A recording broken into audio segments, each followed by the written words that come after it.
Hello, online pipe community. Ethan, Parsimonious Piper here. Today we've got some more morsels for mental manducation. But first, in a very nice Pipe by Lee 3-star kind of squat Rhodesian thing, I have got another bowl of Ken Byron Ventures Dark Fired Cherry, which we'll talk about tomorrow.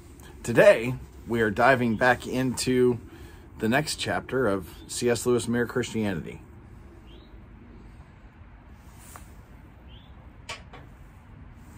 He has entitled this chapter, Let's Pretend. Not real thrilled with that, and we're going to see why. So where does all of this theological talk take us? We've been talking about who God is and what he's done. Lewis suggests that we start with the Lord's Prayer. Not a bad place to start. That begins, Our Father. Right here, Lewis stops us and says, aren't we being a little pretentious calling God our Father, which indicates that we're his children? Aren't we somehow then pretending to put on Christ?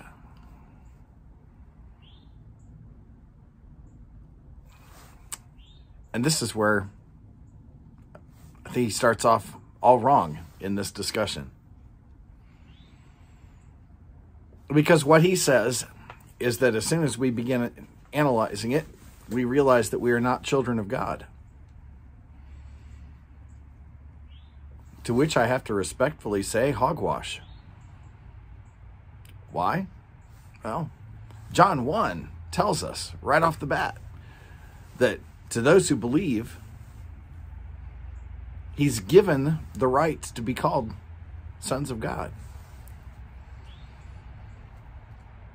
John continues that thought across the span of years in 1 John 3, 1 John chapter 3, when he says, see what great love the Father has lavished on us.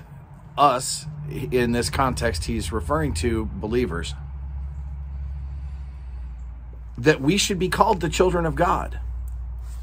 And that is what we are. Believers are children of God. We are not begotten children of God. There is only one of those. We are adopted children of God, but we are, in fact, children of God. And so this notion that in addressing God as our Father right off the bat, that we are pretending to something, it's not true.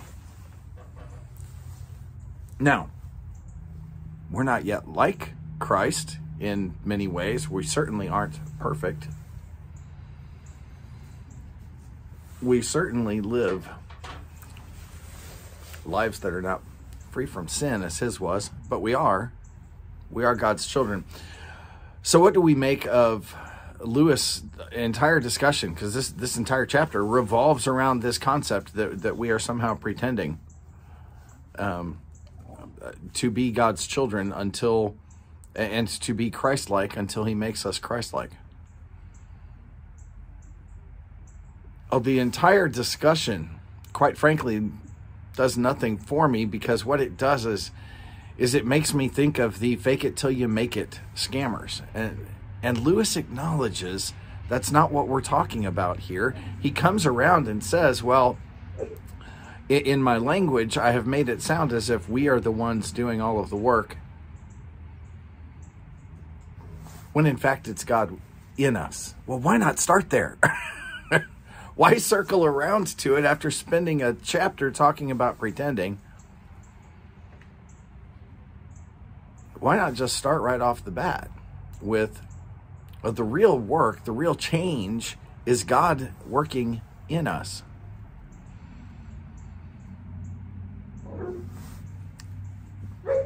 Trying to be like Christ. It's not pretending. In Philippians, Paul tells us that we are to work out our salvation. Now, that doesn't mean earn our salvation. Or he would have used the word earn. But to work it out. There's a role that we play in our salvation.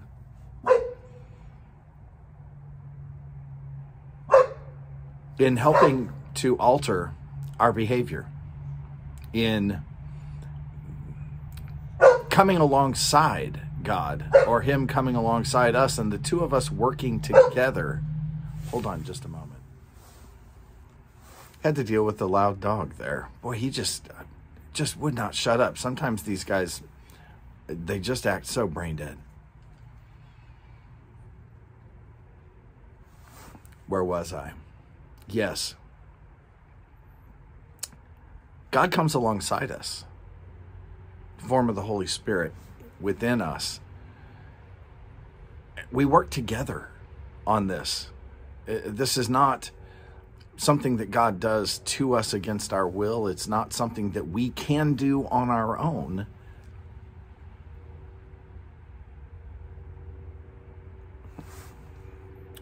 Think of it this way. It isn't fake to take showers and to use deodorant and mouthwash, even though, left on its own, our body would stink, would eventually reek. We bathe, we take care of it. For a number of reasons, but one of those reasons is for other people. That's not fake.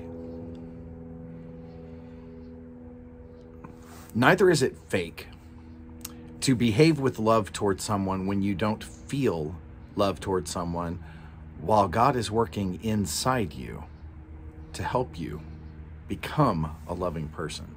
That's not fake. That's not pretending. I don't like his use of the word pretend.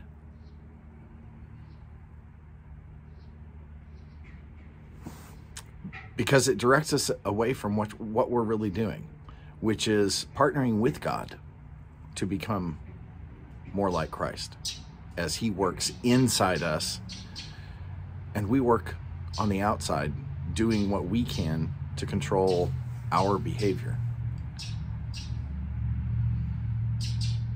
The transformation that God works in us is not always just this instantaneous thing. You know, we hear stories about alcoholics who turned to God and instantly never had the taste for another or desire for another drink the rest of their lives. Well, that's wonderful. And I do believe that those kinds of transformations happen.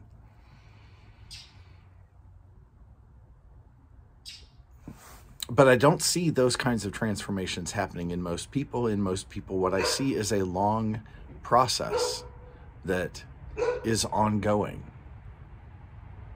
and requires some effort on our part, as well as the internal working that God does in our hearts.